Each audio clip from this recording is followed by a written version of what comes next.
Guys, may nagpadala na naman po ng sulat sa atin. Start na tayo. Hindi ko alam kung buhay pa siya. So may nag-message sa akin dito sa Facebook. Hindi ko siya kilala, pero ang sabi niya, pwede mo bang ikwento to? Hindi ako mapakali. Ganito raw ang nangyari sa kanya. May jowa raw siya. May boyfriend. Pareho silang lalaki.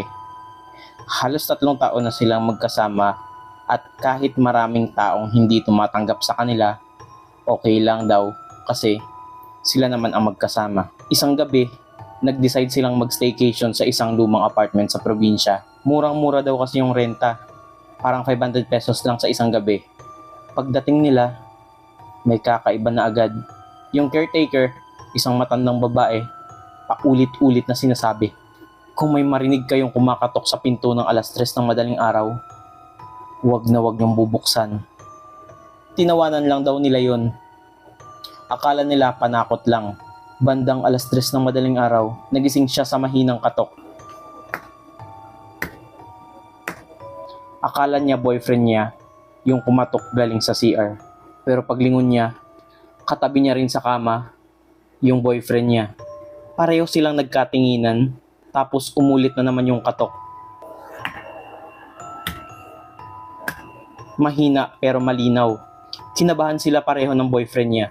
Pero pabirong nagsabi ang boyfriend niya, baka multo yan na gustong sumama sa relasyon natin. Natawa sila sandali.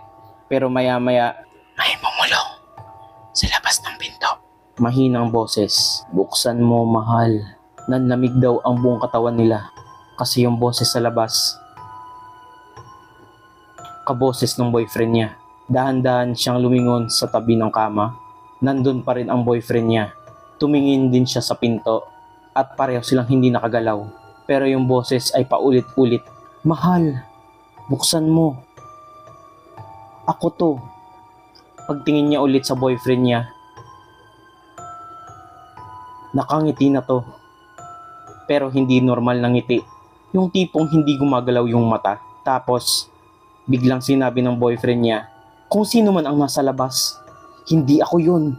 At doon niya na-realize, kung hindi yun ang boyfriend niya, sino ang katabi niya sa kama? Hanggang ngayon daw, hindi niya makita ulit yung boyfriend niya.